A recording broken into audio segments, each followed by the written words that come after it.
जय श्री राम। बहुत बहुत स्वागत करता हूं आप सभी का एक बार फिर से आपके ही अपने YouTube चैनल पर। मैं पंडित आशीष शर्मा लेकर आया हूं एक बहुत रोचक बहुत अहम जानकारी, और वो जानकारी सिंह राशि के जातकों के लिए है। इस वीडियो के थंबनेल को आपने पढ़ लिया होगा कि अब आने वाले 376 दिन आपके हैं, जिसमें धन को आना पड़ेगा, जिसमें भाग्य की वृद्धि होकर रहेगी, क्योंकि गोचर के अंदर बन रहा है महाधन योग। यानी हमारा ये वीडियो चंद्र राशि पर आधारित है, और चंद्र राशि में बना हुआ राजयोग अगर बन रहा है, महाधन योग बन रहा है, तो वो खाली नहीं जाएगा। उसी पर हमारी विस्तार से चर्चा होगी कि सिंह राशि के जातकों ने पिछले काफी समय से अपने जीवन में कष्ट को झेला है।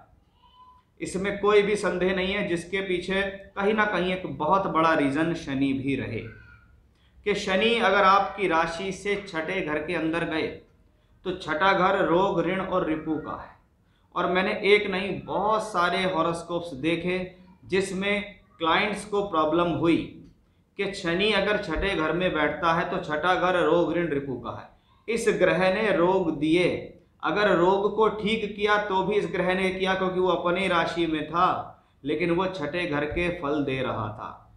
हेल्थ इश्यूज आना, बार बार हेल्थ इश्यूज होना, किसी को कोविड हो गया, किसी को कोई परेशानी हो गई, क्योंकि शनि यहाँ से बैठ के 12वें घर को देख रहे हैं। यानी लगातार मेडिसिन भी खाई गई, लगातार अस्पताल के चक्कर लगे, डॉक्टर को दिखाया गया, हेल्थ कभी ऊपर हुई कभी नीचे हुई। ये ऋण का भाव भी है, यानी कर्ज को लेकर भी चिंताएं, कभी कर्ज लेना पड़ गया, उसकी ईएमआई को लेकर भी चिंताएं लोगों के मन में बनी, तो कभी न्यायालय के चक्कर लगाने पड़े, कोर्ट कचहरी लोगों के ऊपर हो गई, किसी प्रकार का लांछन उनके ऊपर लगाया गया।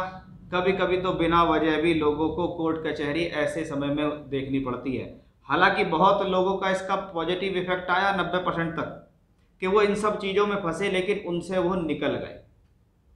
लेकिन शनि है तो आपकी राशि के लिए शत्रु ही, वो आपकी राशि से खराब भाव के स्वामी भी हैं, छठे और सातवें के, और आपकी राशि के लिए शत्रु भी हैं।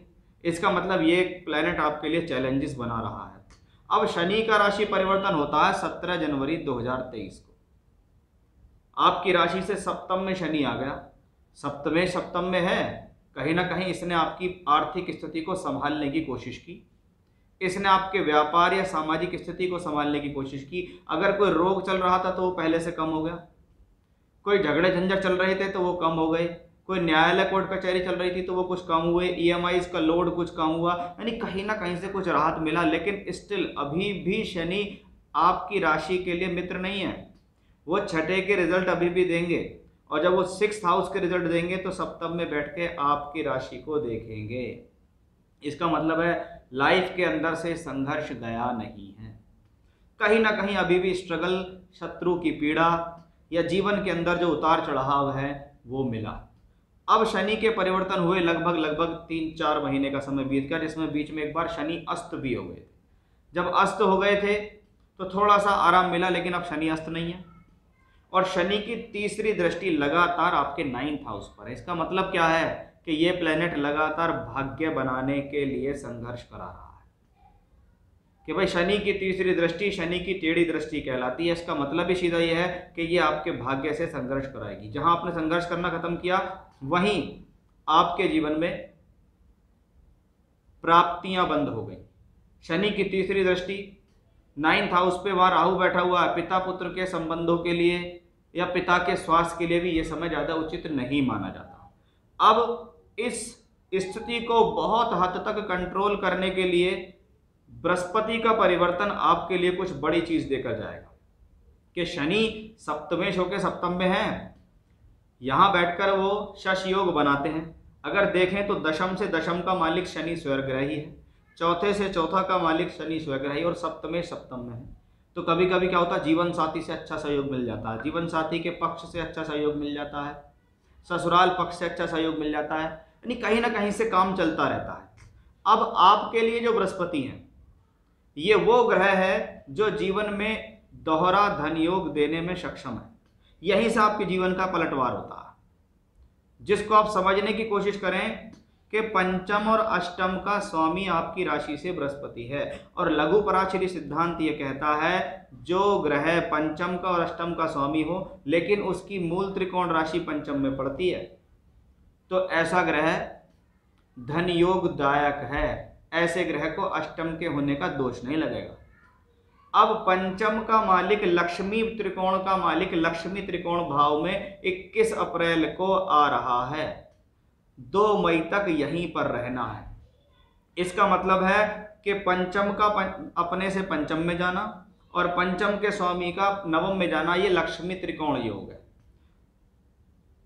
और बृहस्पति वापस पंचम को देखते हैं तो एकमात्र बृहस्पति ग्रह के पास वो कृपा है, वो आशीर्वाद है या वो दृष्टि है जो अपने ही भाव को वापस दृष्टि देती है इस तरीके से।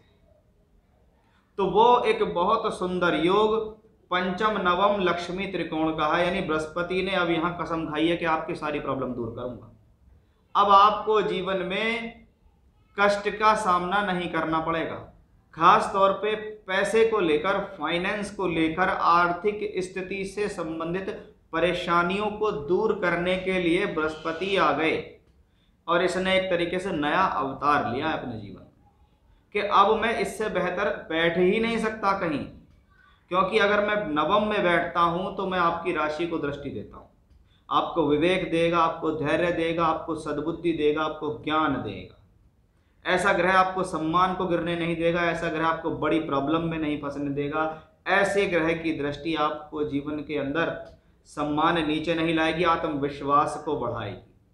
ये ग्रह जीवन की सारी स्थितियों को पूरी करेगा। शनि भी वहीं दृष्टि दे रहे हैं, यानी मेहनत में कोई कमी नहीं, मेहनत में कोई कसर नहीं आपके जीवन में।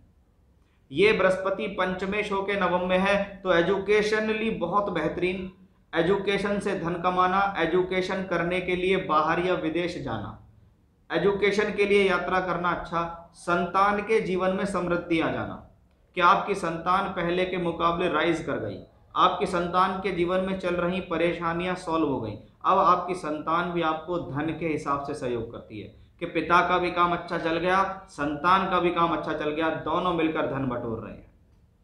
पंचमेश पंचम में तो उन लोगों के लिए अच्छा है कि जब पंचम को दृष्टि देगा, अगर संतान नहीं हो रही है तो संतान होगी।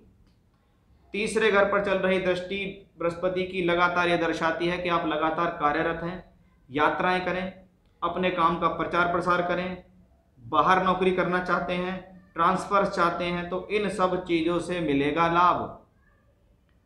और शनि सप्तमेश होकर बृहस्पति को भले ही दृष्टि दे रहे हो लेकिन ये दृष्टि कोई नुकसानदायक दृष्टि नहीं है। ये दृष्टि सिर्फ उस तरीके से नुकसान है कि पिता के साथ संबंध खराब ना हो, पिता को कोई हेल्थ इश्यूज ना आ जाए।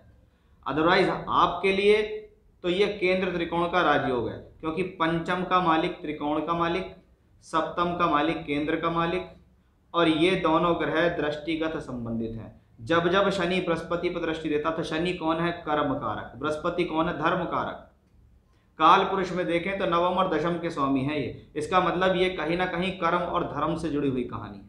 ये आपको शक्तिशाली भी बनाती है, ये आपको विवेक धैर्य भी देती है, ये आपको धन भी देती है, सदमार्ग पे चलाती है, सद्बुद्धि देती है, सद आचरण देती है।